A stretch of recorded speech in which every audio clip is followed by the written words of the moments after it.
벌써 우리 6월 달이 반도 지나갔습니다. 그리고 2018년도 반이 거의 다 되어가고 있는데 여러분들이 지난 6개월을 돌아보면서 하나님의 계획과 뜻 가운데 여러분들이 현실하려고 했던 부분들이 반드시 있습니다. 그것에 대해서 어떻게 하고 있는지 반드시 기억해 보았으면 좋겠습니다. 특별히 우리 3주 뒤에 뭐 있는지 아세요? 3주 뒤에 우리 여러분들이 기다리는, 제가 기다리는 우리 여름 수련회가 있습니다. 교회에서예요. 교회에서 하는데 밖에 나가지 않고 특히 우리가 지금까지 해보지 않았던 컨셉으로 교회에서 수련을 합니다. 그리고 정확히 말하면 수련회가 아니라 말씀 사경회라고 보시면 돼요. 정확히 말하면 수련회가 아니라 말씀 사경회입니다. 예전에 우리 회장님께서 수련회 공부할 때 물놀이도 한다고 했는데 물놀이 안 해요. 물놀이 안 하고 물 마신 놀이는 해요. 요즘이 없니? 재밌지? 재밌어? 성령의 은혜의 담비를 여러분들이 받으면서 하나님의 은혜의 말씀의 자리 가운데 다 왔으면 좋겠습니다. 아멘. 자, 말씀 시작합니다. 여러분들이 살아가면서 반드시 날마다, 아니 어쩌면은 1년마다, 아니 어쩌면은 1개월마다 반드시 생각할 것이 있습니다. 그것은 무엇이냐면은 내가 기독교인으로 살아가고 있는가, 또는 나는 왜 기독교인이 되었는가, 이것에 대해서 여러분들이 꼭 기억하세요. 이것을 기억하지 않으면 여러분들은 기독교인답게 살아가지 못할 가능성이 많이 있습니다. 내가 왜 기독교인이 되었는가, 이것에 대해서 꼭 기억하세요. 그러면서 내가 진짜 기독교인답게 살고 있는지 여러분들이 날마다 점검해 보았으면 좋겠습니다. 좀 춥나요? 에어컨 몇 개만 좀 꺼주세요. 자, 내가 기독교인이 되었다는 것을 생각하는 게 왜 중요하냐면은 내 처음의 마음을 기억하기 때문입니다. 그리고 내가 처음에 예수님을 믿기로 하면서 분명히 가벼운 마음으로 믿은 사람은 별로 없습니다. 항상 예수님을 믿으면서 내가 이제는 이렇게 살아야 되겠다, 내가 예수님을 믿기로 했으니까 이제는 이런 것들을 포기해야겠다, 이런 결단과 다짐들이 반드시 있습니다. 하지만 어느 순간 그런 것들을 잊어버리고 살아갑니다. 그래서 나는 왜 기독교인이 되었는가, 이것에 대해서 여러분들이 반드시 기억해야 됩니다. 그리고 이것이 무엇으로 이어지냐면은 내가 교회에 나오는 이유로도 이어지게 되는 거예요. 내가 교회에 나오는 이유가 내가 예수님을 믿기 때문에 나오는 건지, 아니면은 다른 이유로 나오는 건지, 바로 이 질문을 통해서도 우리가 알 수가 있습니다. 그런데 우리가 교회에 나오는 이유 단 한 번이죠. 예수님 때문에 우리는 교회를 나옵니다. 그리고 그 예수님의 큰 계획 속에, 예수님의 큰 그림 속에 우리가 함께 있다는 그 사실을 반드시 기억해야 됩니다. 그리고 그것을 기억하면서 교회에 나오는 이유가 절대로 바뀌지 않았으면 좋겠어요. 많은 사람들은 처음 교회에 나올 때의 모습과 그리고 5년, 10년 지나서의 교회에 나올 때의 모습이 바뀌는 경우들이 많이 있습니다. 근데 왜 내가 교회를 나오는지, 내가 왜 기독교인이 되었는지, 이것을 날마다 생각하면 그 모습이 잘 바뀌지 않습니다. 왜? 목적은 하나인 것을 알기 때문에 그 모습이 바뀌지 않습니다. 하지만 아무 생각 없이 교회에 나와서 예배드리고, 아무 생각 없이 봉사하고, 아무 생각 없이 기도하고 전도를 하다 보면은 어느 순간 변해 있어요. 특히 여러분 같은 경우는 좀 덜한데 목회자로 살아가는 저 같은 경우에는 그런 생각을 하지 않으면은 바뀌는 경우들이 더 많습니다. 그래서 나중에는 목사는 목사인데 세상에서 말하는 가짜 목사처럼 살아가는 경우도 많이 있습니다.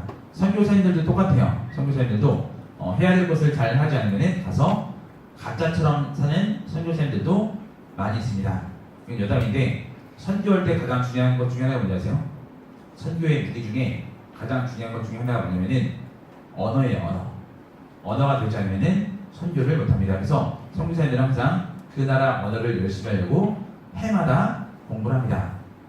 근데 이 언어가 왜 중요하냐면은 처음에는 그 나라 말을 할 때 그 나라 사람들이 잘 한다고 그래요. 그렇죠? 그래서 그 나라 말로 안녕하세요, 감사합니다 하면은 매우 좋아합니다. 근데 선교 나간 지 5년이 지났어. 근데 그래도 할 줄 아는 언어가 안녕하세요, 감사합니다 이거밖에 없으면은 더 이상 그 나라 사람들은 그 선교사에 대해서 기대하지 않습니다. 심지어 한국에 있는 교인들도 기대하지 않습니다. 이게 내가 왜 기독교인이 되었는가에 대한 질문에도 계속해서 이어지는 거예요. 내가 기독교인이 되었는데 성장하지 못해요. 아무것도 누리지 못합니다. 그러면은 나는 왜 교회를 다니지? 나는 왜 예수를 믿지? 이렇게도 이어지는 거예요. 이런 고민을 했던 사람이 누구냐면은 세례 요한입니다. 세례 요한은 잘 아시죠? 세례 요한은 예수님의 앞길을 준비했던 사람입니다. 그리고 예수님을 보면서 저분이 메시아구나, 나는 저 사람의 신발끈 매기도 감당하지 못할 부족한 자이구나 라고 스스로 고백했던 사람입니다. 그런데 예수님의 사역이 1년 정도 지나서 보니까 세례 요한에게 한 가지의 궁금증이 생긴 거예요. 무슨 궁금증이 생겼냐면은 저 사람이 진짜 하나님이 보낸 메시아가 맞을까? 이런 궁금증이 생겼습니다. 그 내용에 대해서 우리가 하나님 말씀을 읽어가면서 나눠보았으면 좋겠습니다. 먼저 오늘 본문 2절 말씀입니다. 자, 우리 오늘 본문 2절, 3절 우리 두 구절 다시 한번 읽어보겠습니다. 2절, 3절 시작. 요한이 옥에서 예수께서 하신 일을 듣고 제자들을 보내어 예수께 여쭤오되 오실 때가 당신 이오니이까 우리가 다른 일을 기다리오리이까 라고 물어보았습니다. 자, 이 당시 세례 요한은 감옥에 갇혀 있었습니다. 감옥에 갇힌 상태에서 이 세례 요한에게도 제자가 있었어요. 그리고 그 제자들을 불러다가 물어봅니다. 저 예수라는 사람이 어떤 것 같냐? 라고 물어봅니다. 그러면서 그 제자에게 명령하기를 너네가 예수라는 사람을 찾아가서 그 사람에게 물어봐라. 그건 그 내용은 뭐냐면은 메시아가 진짜 당신이 맞습니까? 만약에 당신이 메시아가 아니면은 우리가 다른 메시아를 기다려야 됩니까? 이것에 대해서 예수님께 물어보라고 했습니다. 일단 이런 질문을 하는 것 자체가 뭐예요? 의문을 품고 있는 거죠. 그렇죠? 의문을 품고 있는 거예요. 정확히 예수님이 하나님이 보낸 그리스도가 맞다, 하나님이 맞다 라고 확신을 가지면은 이런 의문을 가질까요? 안 가질까요? 이런 의문을 갖지 않습니다. 사람이 의심을 하기 시작하면은 그 의심 때문에 많은 것들이 깨집니다. 특히 예를 들어서 친구 사이에서 아니면은 연인 사이에서 서로 관계에 믿지 못할 부분들이 있으면은 그때부터 어떻게 되는지 알아요? 그때부터 그 관계가 끊어지기 시작합니다. 그 친구 관계에서 의심을 하거나 아니면은 남녀 관계에서 서로의 사랑에 대해서 의심을 하기 시작을 하면은 결국 그 관계는 깨질 수밖에 없습니다. 지금 이 세례 요한이 품는 의심이 이런 의심인 거예요. 예수님이 메시아가 아니면은 지금까지 자기가 했던 사역이 어때요? 자기가 했던 사역이 의미가 없는 거예요. 그래서 감옥에 있음에도 불구하고 자기의 제자들을 보내서 예수님께 물어보는 겁니다. 당신이 메시아가 맞습니까?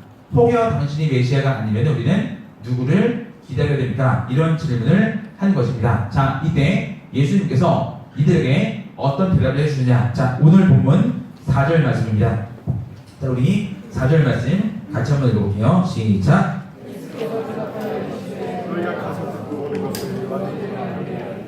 예수님은 별말하지 않았습니다. 별말하지 않고 너희가 지금까지 내가 한 일들에 대해서 본 것들, 내가 한 설교에 대해서 들은 것들, 이것을 세례 요한에게 가서 그 즉시 알려라 라고 말씀을 하십니다. 자, 근데 그 내용이 뭐냐면은 자, 마태복음 11장 5절 말씀입니다. 자, 우리 11장 5절 말씀 같이 한번 읽어보겠습니다. 시작. 맹인이 보며 못 걷는 사람이 걸으며 나병 환자가 깨끗함을 받으며 못 듣는 자가 들으며 죽은 자가 살아나며 가난한 자에게 복음이 전파되나 하라 라고 얘기를 합니다. 곧 이들이 보고 들은 것은 무엇이냐면은 방금 여기 나오는 이 말씀입니다. 맹인이 보는 것. 예수님의 사역을 통해서 보지 못한 자가 보게 되는 장면이 있었습니다. 그리고 못 걷는 사람이 다리에 힘을 얻고 걷게 됩니다. 그리고 나병 환자가 깨끗함을 받게 됩니다. 그리고 못 듣는 자가 들으며 죽은 자가 살아납니다. 그리고 무엇보다 가난한 자에게 복음이 전파됩니다. 물론 여기서 말하는 가난한 자는 돈이 없는 가난한 사람이 아니라 마음이 가난한 사람들입니다. 자, 근데 이런 일이 왜 중요하냐면은 이미 이사야 선지자를 통해서 이 메시아가 오면은 이런 일들이 있을 것이라고 이사야 선지자가 먼저 예언을 했기 때문입니다. 그래서 이 사역들을 보면은 예수님께서는 분명히 하나님이 보낸 메시아라는 사실을 분명히 알 수밖에 없습니다. 근데 이런 의심을 품는 이유가 있어요. 이런 의심을 품는 이유는 뭐냐면은 이거예요. 유대인들이 원하는 메시아의 모습은 뭐였죠? 유대인들이 원하는 메시아의 모습은 정치적인 메시아입니다. 그래서 강력한 지도자가 와서 로마를 박살내버리고 이제는 이스라엘이 그 땅의 가장 큰 제국이 되는 게 이들이 기다리고 있는 메시아입니다. 그런데 세례 요한이 알고 있는 메시아의 모습은 조금 달랐습니다. 세례 요한이 기다리고 있는 메시아의 모습은 심판주로 오시는 메시아의 모습입니다. 물론 틀린 말은 아니죠. 하지만 예수님은 처음 이 세상에 초림의 예수님으로 오실 때는 심판주로 오지 않으셨습니다. 뭘로 오셨어요? 이 세상에 복음을 전하러 오셨습니다. 심판주로 오시면은 죄진 사람들을 심판하시고 그리고 로마 정부를 심판하시는 이런 사역을 해야 되는데 예수님은 그런 사역을 하지 않았습니다. 단 한 번도 그런 심판의 사역을 하지 않았습니다. 무슨 사역을 했어요?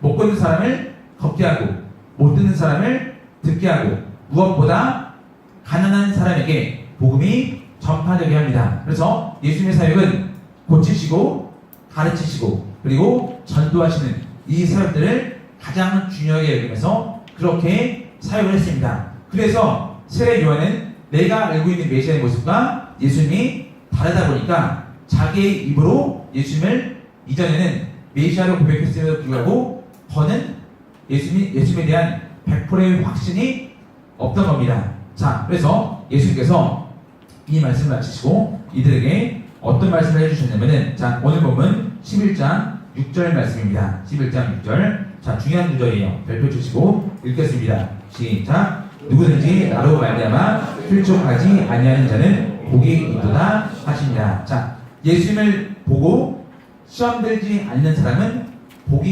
있다고 말씀하십니다. 무슨 말이냐면은 예수님의 사역을 다 믿지 못하면은 예수님께서 해왔던 그 모든 행적들을 100% 믿음으로 받아들이지 못하면은 예수님 때문에 시험이 된다는 거예요. 사람들이 가장 믿지 못하는 게 뭐냐면은 예수님께서 물 위를 걸었다는 사실, 예수님께서 오병이어의 이적을 일으켰다는 사실, 이거는 과학적으로 말이 안 되니까 믿지 않습니다. 믿지 않으면은 그 예수님 때문에 시험에 들어버리는 거예요. 여러분은 믿어요? 예수님이 물 위를 걷는 것 믿으세요? 예수님께서 오병이어의 이적을 일으킨 것 믿으세요? 믿죠? 그러면은 시험에 들지 않아요. 하지만 합리적으로 판단을 해가면서 이거는 말이 안 되는 거예요. 그러니까 나는 이것에 대해서 믿지 못합니다. 하면 어떻게 되는 거예요? 예수님 때문에 성경을 통해서 큰 혼란에 빠지고 결국 시험에 들게 되는 거예요. 하지만 반대로 예수님 때문에 시험 들지 않고 곧 예수님께서 하신 말을 100%다 믿고 예수님께서 행하신 이적을 100%다 믿고 예수님께서 하신 모든 원인들을 모든 말씀들을 다 믿으면은 그 사람은 뭐가 있다고요? 그 사람은 복이 있다는 거예요. 우리가 신앙생활에서 중요한 건 뭐냐면은 이해하는 게 중요하지 않아요. 예전에도 얘기했죠. 이해하는 게 중요하지 않습니다. 일단 믿음으로 순종하는 게 훨씬 더 중요해요. 일단 믿음으로 순종하면은 그 다음은 다 믿어지게 되어 있습니다. 이게 하나님과 사람과의 관계니까 그게 가능한 거예요. 물론 사람과 사람 사이에서 이 관계는 그냥 순종해 그럼 나중에 이해될 거야 라고 해도 잘 그게 되지 않습니다. 그리고 잘 믿기지도 않습니다. 친구 관계에서도 그렇죠. 남녀 관계에서도 그래요. 심지어 내가 한국말을 요즘에 잘못해서 뭐지? 부모 자식 간의 관계에서도 그냥 순종해 라고 해도 애들은 잘 믿지 않습니다. 여러분도 그러죠? 엄마 아빠 말에 100% 다 순종했나요? 다 안 해요. 다 못합니다. 제가 지난 세례회 때 한 번 얘기했는데 저한테 딸이 2명 있어요. 첫째 아이는 저한테 거의 다 순종합니다. 말을 잘 들어요. 근데 둘째 아이는 말을 진짜 안 들어요. 너무 안 들어요. 누굴 닮았는지 모르겠는데 너무 안 들어서 솔직히 저도 스트레스를 많이 받습니다. 그래서 이 아이에게 한 번은 이렇게 얘기했습니다. 너한테는 그냥 순종하는 게 필요해 라고 얘기를 했습니다. 근데 그 말의 뜻을 몰라요. 또 대화가 안 돼요. 거짓말도 많이 하고. 그래서 이해를 시키려고 했는데 이해를 시키기에는 해야 될 말이 너무나 많은 거예요. 그리고 얘가 이해를 못해요. 그러니까 뭘 모르는지 아세요? 아버지의 뜻을 모르는 거예요. 내가 이것을 왜 하려고 하는지 얘가 아버지의 뜻을 모르는 거예요. 하나님과 우리 관계도 똑같습니다. 하나님과 우리 관계에서 내가 그냥 이해가 되지 않지만 하나님의 뜻에 순종을 하면은 그 순종한 뒤에 그때 하나님의 뜻을 알게 됩니다. 그리고 그 계획에 동참하게 되는 거예요. 근데 어떻게든 이해하려고 해요. 근데 이해하려고 하면은 이해는 되지 않습니다. 그게 누구였냐면은 세례 요한이었던 거예요. 안타깝죠. 그래서 예수님께서 이 단락을 여기서 끝내지 않습니다. 세례 요한 제자들이 세례 요한에게 돌아간 다음에 그 자리에 앉아있던 예수님의 제자와 그 자리에 있던 다른 무리들에게 이런 말씀을 합니다. 오늘 본문 마태복음 11장 7절부터 9절 말씀입니다. 자, 우리 세 구절인데 같이 한번 끝까지 읽어볼게요. 세 구절 시작. 그들이 떠나매 예수께서 우리에게 요한에 대하여 말씀하시되 너희가 무엇을 보려고 광야에 나갔더냐? 바람에 흔들리는 갈대냐? 그러면 너희가 무엇을 보려고 나갔더냐? 부드러운 옷 입은 사람이냐? 부드러운 옷을 입은 사람들은 왕궁에 있느니라. 그러면 너희가 어찌하여 나갔더냐? 선지자를 보기 위함이었더냐? 옳다. 내가 너에게 이르노니 선지자보다 더 나은 자니라. 자, 예수님께서 답답해서 오는지 이런 말씀하십니다. 너네가 광야에 가서 세례 요한을 만났는데 세례 요한을 만나러 나갈 때 왜 거기에 나갔냐? 그냥 광야에 있는 흔들리는 갈대를 거기 보러 나갔냐? 아니다. 너희는 갈대를 보러 거기에 나간 게 절대로 아니다. 그러면 너희가 거기 왜 나갔냐? 거기에서 좋은 옷 입은 사람들을 곧 왕궁의 관리들을 보고 그 사람들과 친해지려고 광야에 나갔냐? 아니다. 너희는 그것을 보려고 나간 게 아니다. 너희들은 세례 요한의 소식을 듣고 세례 요한에게 세례를 받기 위해서 광야에 나간 것이다 라고 하면서 9절에서 이렇게 얘기합니다. 너희가 어찌 나갔냐? 선지자를 보기 위함이냐? 옳다. 내가 너에게 이르노니 선지자보다 더 나은 자니라. 너희가 선지자를 보러 광야에 나갈 때 그 선지자는 너희가 알고 있는 일반적인 선지자보다 훨씬 더 높은 사람이라고 얘기를 합니다. 그러니까 세례 요한을 그냥 까는 게 아니에요. 세례 요한을 폄하하는 게 아니라 세례 요한뿐만 아니라 처음에 그 자리에 나갔던 마음이 바뀐 모든 사람에게 얘기를 하는 것입니다. 우리 삶으로 돌아오면 이렇게 되는 거예요. 우리가 교회를 나오죠. 교회를 나올 때 그냥 나오는 게 아니에요.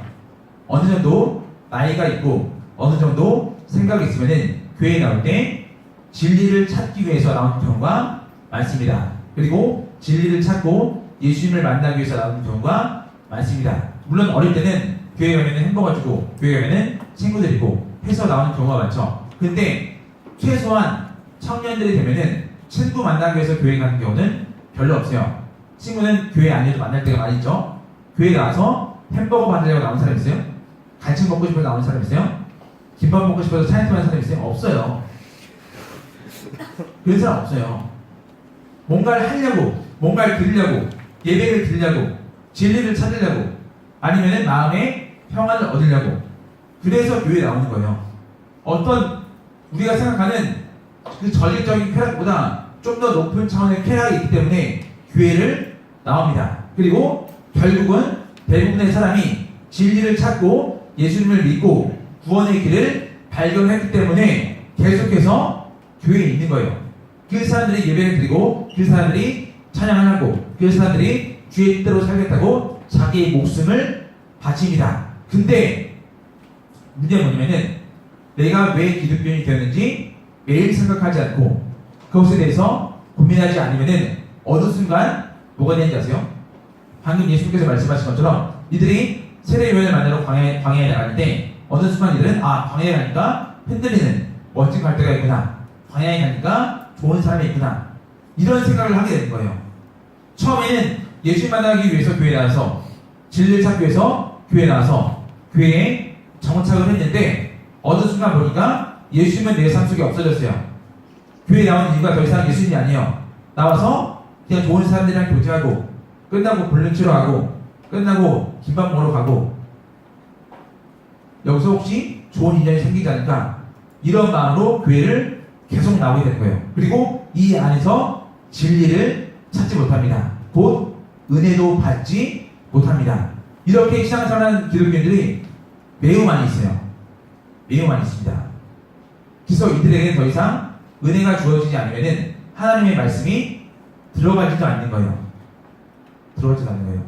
그래서 다시 이런 사람에게 필요한 것은 무엇이냐면 내가 왜 교회를 나왔는지, 내가 왜 기독교인이 되었는지 이것에 대해서 생각하는 것이 중요합니다. 자, 오늘 본문 마태복음 11장 10절입니다. 자, 같이 한번 읽어보겠습니다. 시작. 기록된 바 보라, 내가 네 사자를 내 앞에 보내노니 그가 내 길을 내 앞에 준비하리라 하신 것이 이 사람에 대한 말씀입니다. 보세요.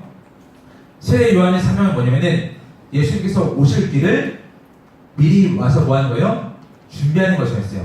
그리고 자기 자신도 그 사명에 대해서 잘 알고 있었습니다. 그런데 왜 그런지 모르겠지만 왜 그런 이유는 하나겠죠. 자기가 생각하는 메시아의 모습과 예수님의 사역이 다르다 보니까 의심을 품게 되는 거예요. 그래서 예수님이 다시 한번 세례 요한의 사역에 대해서 정확하게 짚어줍니다. 세례 요한의 사역은 뭐예요? 예수님께서 오실 앞뒤를 미리 준비하는 거예요. 우리의 처음이 그래서 중요해요. 우리의 처음이. 내가 왜 교회를 나는지, 교회 나서 내가 왜 이 사명을 감당하게 되는지, 내가 왜 교사를 하고 있고, 내가 왜 열매장을 하고 있고, 내가 왜 찬양대를 하고 있고, 이것을 기억하는 게 중요합니다. 기억하지 않으면 그냥 쳇바퀴처럼 들어가요. 받는 은혜가 없어요. 내가 뭘 했는지도 몰라요. 어떤 사람을 위해서 기도했는지도 몰라요. 이것을 하면서 받은 은혜가 없습니다. 그러다가 뭐가 되냐면은 자기의 의를 쌓아가는 바리새인이 되는 거예요. 왜? 내가 교회에 나와서 이런 봉사를 했어. 나 때문에 이 부서가 돌아갔단 말이야. 나 때문에 이 찬양대가 돌아갔어. 나 때문에. 그러니까 내 의를 앞세울 수밖에 없는 거예요. 그러면서 못한 사람들 보면 어떻게 되는지 알아요? 야, 나는 교회에 나와서 이렇게 했고 이렇게 했어. 나 때문에 이 부서가 이렇게 성장했고 나 때문에 찬양대가 노래를 잘 부르게 됐어 하면서 나를 자랑하면서 못한 사람을 폄하하고 손가락을 치합니다. 근데 못한 사람에게도 하나님의 계획하심과 하나님의 예비하심이 분명히 있어요. 근데 그것조차 어떻게 하는 거예요? 짓밟아버리는 거예요. 조심해야 돼 우리가. 그래서 다시 얘기하지만 내가 누구인지, 내가 왜 교회를 다니는지, 내가 왜 기독교인이 되는지 이것을 꼭 기억하세요. 특히 여러분에게 주어진 소명들 있죠. 그 소명도 꼭 기억하세요. 그것을 기억하지 않으면 어느 순간 내가 소명을 위해서 달려왔는데 내가 이거를 왜 하고 있지? 라는 의문이 드는 거예요. 그런 의문이 들지 않도록 여러분들이 여러분 자신의 삶에 대해서, 자신의 신앙에 대해서 반드시 기억하기를 축원합니다. 자, 오늘 보면 마태복음 11장 14절 말씀입니다. 우리 11장 14절 말씀 같이 한번 읽어보겠습니다. 시작. 만일 너희가 즐거워 받을진대 오리라 한 엘리야가 곧 이 사람이니라. 자, 보세요. 예수님께서 세례 요한을 매우 높이 평가하십니다. 높이 평가하시는 이유는 뭐냐면은 세례 요한의 사역이 엘리야의 사역과 비슷하기 때문이에요. 세례 요한의 사역이 엘리야의 사역과 비슷하기 때문입니다. 가장 비슷한 건 뭐냐면은 자, 누가복음 1장 17절인데 자, 우리 한번 펴봅시다. 누가복음 1장 17절. 다 폈으면 아멘하고 핀 사람은 거기다가 별표 치세요. 별표.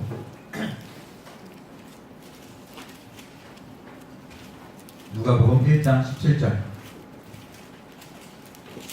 자, 같이 읽겠습니다. 시작. 그가 또 엘리야의 신령과 능력으로 주 앞에 먼저 와서 아버지의 마음을 자식에게 거스른 자를 의인의 슬기에 돌아오게 하고 주를 위하여 세운 백성을 준비하리라. 자, 엘리야의 처음 사역을 기억하게 합니다. 그리고 세례 요한의 처음 사역을 기억하게 합니다. 세례 요한은 엘리야는 그의 사역 가운데 항상 열심으로 했습니다. 우리 누가복음 1장 19절에 나온 것처럼 엘리야의 10년과 능력 곧 열정을 다해서 이 세례 요한도 그와 같은 마음으로 사역을 했습니다. 그래서 엘리야가 환생해서 세례 요한이 된 게 아니에요. 잘 기억하세요.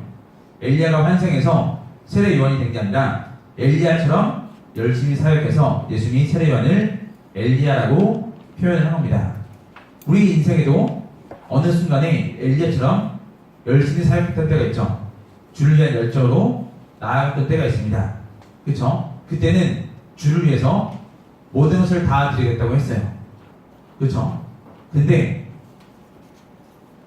이 신앙이 계속 유지되지 않으면, 주께서 주는 은혜를 계속해서 공급받지 못하면 어느 순간에 의심을 품게 되는 거예요. 어느 순간에 내 소명에 대해서 회의감을 느끼게 됩니다.